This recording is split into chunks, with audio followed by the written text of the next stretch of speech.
बिस्मिल्लाहिर्रहमानिर्रहीम। मुअज़्ज़ज़ नाज़रीन सामीन, अस्सलामु अलैकुम।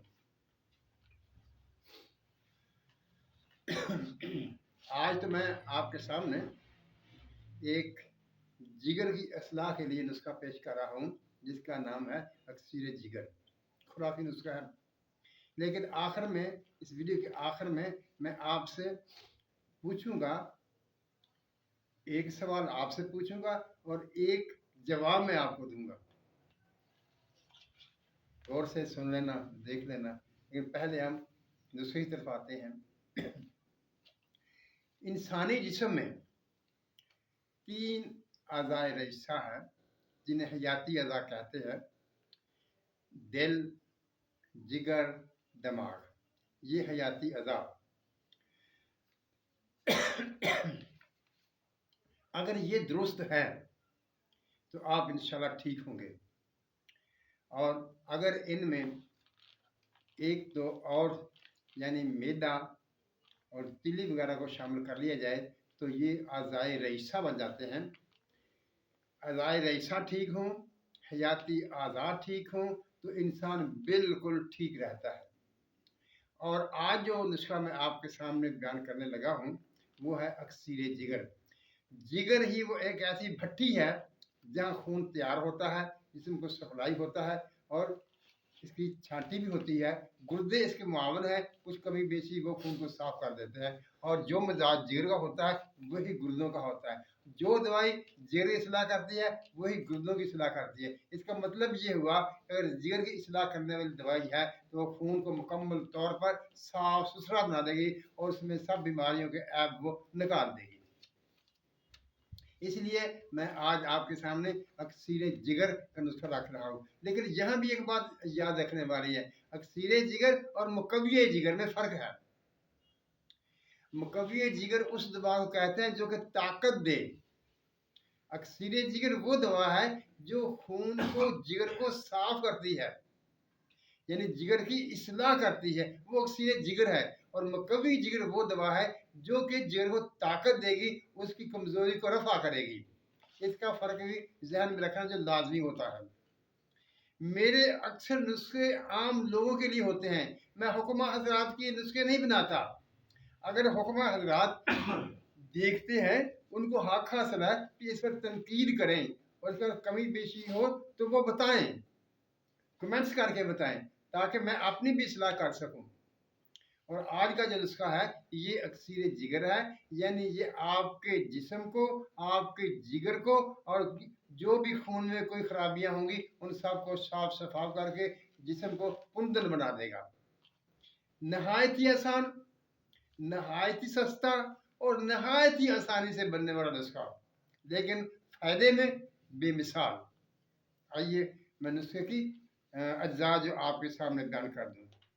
आपने क्या करना है, रेवल चीनी ये 100 ग्राम लेना है। फुल गुलाब ये भी आपने 100 ग्राम लेना है। और सिरका ये आपने 100 ग्राम लेना है। ये 3 चीज़ें आपने बाजार से ले लेनी है।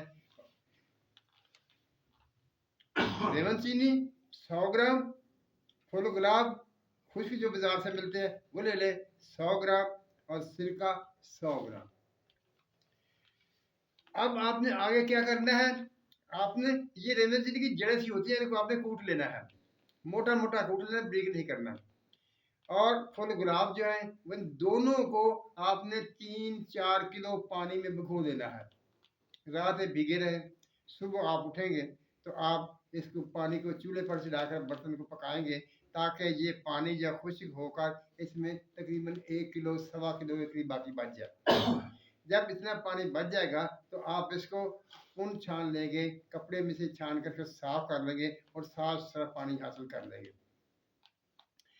अब उस पानी में जो आपने रेवल चीनी और फुल गुलाब में से हासिल किया है, जो 1 किलो या सवा किलो के बराबर होगा, तो उसमें आपने वो 100 ग्राम जो सिरका है वो डाल देना है। सिरका डालकर उसको चूल्हे पर चढ़ाएंगे और उसमें तकरीबन आप 3 पाव या 1 किलो चीनी डाल देंगे और उसको पकाना शुरू कर देंगे। जब वो पक जाएगा और उसमें जो है उसमें शरबत के म्यार पर पहुंच जाएगा, यानी या तो उसमें तार बनने लगेगी तो ठीक हो जाएगा, या उसको जमीन पर गिरा कर देखेंगे तो जब उसका मोती बनने जाएगा, वो जमीन में जज़ब नहीं होगा, तो उस वक्त शरबत अपने कवाम में मुकम्मल हो चुका होगा। आप उसे उतार लेंगे, ठंडा कर लेंगे और आप साफ सुथरी खुश्क शीशी में बंद कर लेंगे। लेकिन यहाँ याद रखना, शायद आपके दिमाग में ये सवाल आए कि यहाँ कोई प्रिजर्वेंट तो इस्तेमाल नहीं किया, कोई शरबत को महफूज करने वाली कोई चीज़ इस्तेमाल नहीं की। इस शरबत की यही खूबी है कि इसमें कोई केमिकल डालने की जरूरत नहीं है। हमने जो सिरका डाला हुआ है वही प्रिजर्वेंट के तौर पर काम करेगा, वही इसकी हिफाजत करेगा, वही इसको खराब नहीं होने देगा। अब रहा इसका इस्तेमाल, तो आप इसको खाने के बाद सुबह दोपहर शाम इस्तेमाल कर सकते हैं। यानी आधा गिलास पौना गिलास पानी लेकर उसमें 2 चम्मच ये शरबत डालेंगे, इसे हिलाकर इस्तेमाल कर लेंगे। पानी मौसम के लिहाज से होना चाहिए, अगर गर्मियाँ हैं तो करें थोड़ा सा हल्का या ठंडा हो, अगर सर्दियाँ होंगी तो उसमें ज़रा नीम गर्म पानी जो आप इस्तेमाल कर लेंगे।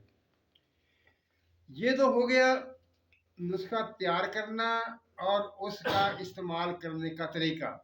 अब आ जाइए इस बात पर कि आप इसे किस किस तकलीफ पर, किस किस मसले के लिए इस्तेमाल कर सकते हैं। आप इसको कमी खून के लिए इस्तेमाल कर सकते हैं, फोड़े फिंसी के लिए इस्तेमाल कर सकते हैं, सुफरा की ज्यादती के लिए इस्तेमाल कर सकते हैं, खून के गाढ़ा होने के लिए इस्तेमाल कर सकते हैं, जिगर की खराबी के लिए इस्तेमाल कर सकते हैं, हत्ता के आप कोलेस्ट्रोल और यूरिक एसिड के लिए भी इस्तेमाल कर सकते हैं। और अगर आप देखना चाहें तो पहले टेस्ट करवाएं यूरिक एसिड का और कोलेस्ट्रोल का, और 3 हफ्ते इसको इस्तेमाल करें और उसके बाद टेस्ट कराएं, तो इंशाअल्लाह ताला आपका 100 और 200 तक जो है वो कोलेस्ट्रोल भी कम हो जाएगा, इसी तरह यूरिक एसिड भी कम हो जाएगा। एक मज़ेदार दवाई और एक आसानी से ऐसी जो अक्सर अद्वियात को इस्तेमाल करते रहने से जो ठीक नहीं होते वो इससे ठीक हो जाएगा। इसके अलावा अगर खून गाढ़ा हो तब भी इस्तेमाल कर सकते हैं, फोड़े फिंसी पर भी इस्तेमाल कर सकते हैं। यानी खून की कोई भी खराबी हो, आपकी सोजश हो, पाँव पर सोजश आ रही हो, चेहरे पर सोजश आ रही हो, यानी कोई भी ऐसी मर्ज जिसका मतलब खून से हो, इसमें आप इसको इस्तेमाल कर सकते हैं। जिस्म के अंदर से किसी भी हिस्से से खून आ रहा हो वहां पर भी आप इस्तेमाल कर सकते हैं, वहां पर भी आपको फायदा देगा। यानी मेरे नुस्खे ऐसे होते हैं जिनकी साइड इफेक्ट नहीं होते या बहुत ही कम होते हैं, आप उन्हें बिला झिझक इस्तेमाल कर सकते हैं। और दूसरा उनकी सिर्फ ये होती है कि वो आसान सस्ते होते हैं और बनाने में भी आसानी से बन जाते हैं। आप इस नुस्खे वाली बात तो पूरी हो गई, यानी नुस्खा बनाने का तरीका भी मैंने बता दिया, इसका इस्तेमाल भी बता दिया, और जहां जहां आप इस्तेमाल करते हैं वो भी मैंने मुख्तसर तौर पर बता दिया। अब आइए वो बात जो मैंने कहा था, एक बात आपसे पूछूंगा और एक बात आपको बताऊंगा। वो आपसे पूछने वाली बात यह है कि आप आज के कमेंट्स में मुझे बताएंगे कि आपको खुराकी नुस्खे चाहिए या कीमिया के नुस्खे चाहिए। अगर आप खुराकी नुस्खे चाहते होंगे तो आप कमेंट्स में लिखेंगे तो खुराकी चाहिए, अगर आप कीमिया के नुस्खे चाहते होंगे तो आप लिखेंगे कि मुझे कीमिया के नुस्खे चाहिए। मैं वही आपके सामने उसकी वीडियो रखता रहूंगा।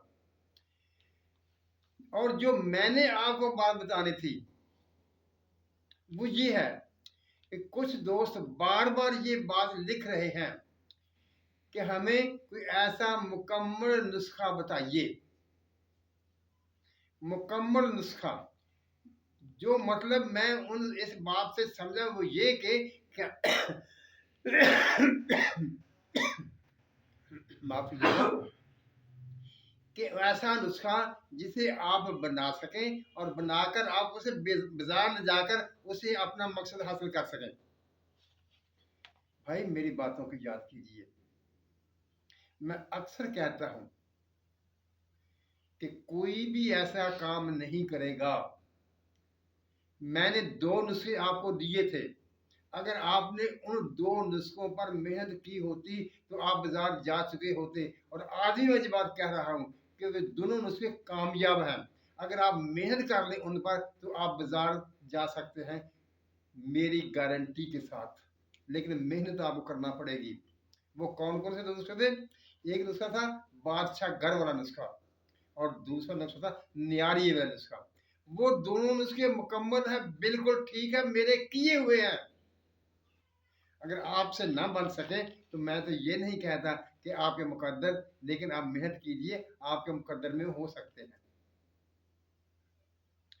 हाँ, अगर आप मुझसे कोई ऐसा मुतालबा करें कि मैं कोई ऐसा मजीद ऐसा नुस्खा आपके सामने रख दूं जो आप करें और आप करके उसे बाजार चले जाएं, तो ऐसा नुस्खा मैं भी आपके सामने रखने वाला नहीं हूँ। मसाइल होते हैं, बड़े प्रॉब्लम होते हैं, बहुत चीज़ें होती हैं, देखना पड़ता है, हिसाब किताब रखना पड़ता है। यानी आप ये तो कर सकते हैं, मुझसे कोई एक आइटम बनाना पूछ लीजिए, अगर मैं उसके बारे में जानता हुआ मैं आपको बता दूंगा। अगर ना जानता हुआ, मुझे ना पता हुआ, तो मैं साफ कह दूंगा कि मुझे इसका इल्म नहीं है, कि मैं कोई ऐसा शख्स नहीं हूँ जो हर इल्म जानता है, हर चीज जानता है। मैं भी आप ही तरह का एक इंसान हूँ, आप ही तरह के एक दुनिया में रहने वाला आम सा बंदा हूँ। मेरा इल्म भी महदूद है, उसी महदूद इल्म के मुताबिक जो कुछ मुझे मालूम होगा वो मैं आपको बता दूंगा। लेकिन ये तवक्को न रखिए, मैं साफ साफ बात कह रहा हूं, जो दो नुस्खे मैंने आपको दे दिए हैं वही मुकम्मल है, वही आपको बाजार ले जा सकते हैं। आइंदा कोई ऐसा नुस्खा जो आप ये कहें कि उसे हम बनाते साथ उसे हम बाजार चले जाएं, ऐसा कोई नुस्खा नहीं होगा। मैं आपको धोखे में नहीं रखना चाहता, मैं गलत बयानी नहीं करना चाहता। हाँ, अलग अलग जुज जो आप चाहेंगे, आप शंकर बनाना पूछ ले, आप वर्किया पूछ ले, आप और नीला पूछ ले, जो कुछ पूछे, जो मैंने किसी को नहीं बताया मैं वो भी बता दूंगा। लेकिन कॉम्बिनेशन कॉम्बिनेशन करने की बातें अलग अलग आपको मेरी वीडियोस में मिलेंगी। अगर आप उनको जेर नजर रखेंगे तो आप उनसे समझ सकते हैं। लेकिन मेरी तरफ से ये तवक्को रखना कि मैं ऐसा एक मुकम्मल बनाकर आपको बता दूंगा, ये नहीं होगा। बल्कि मैं नहीं, कोई भी आपको नहीं बताएगा, लेकिन मैं सिर्फ इतना करता हूँ कि मैं आपका नुकसान नहीं करता, आपका ज़्यादा बढ़ चढ़ कर बातें नहीं बताता, सिर्फ सादा सादा कम खर्चे वाली और यकीनी चीज़ें जो है वो मैं आपके सामने रख देता हूँ। यानी बात ये थी कि आप ये बताएंगे कि आपको खुराकी नुस्खे चाहिए या कीमिया के नुस्खे चाहिए। और कीमिया के नुस्खे मेरी तरफ से ये है, कीमिया का नुस्खा जो आप पूछेंगे वो एक एक चीज पूछेंगे, यानी किसी चीज का बनाना, किसी चीज का छोड़ करना, लेकिन उनका कॉम्बिनेशन जो है वो आपने खुद से हासिल करना है। और मैं ये भी कहूंगा कि अगर आप मेरी वीडियो को देखते रहेंगे, उन पर गौर करते रहेंगे, तो आप खुद कॉम्बिनेशन बना सकेंगे। सामीन, अल्लाह ताला हम सब पर अपनी रहमतों की बारिश करे, हमें सच बोलने, सच सुनने और सच पर कायम रहने की तौफीक दे। आमीन। अल्लाह हाफिज।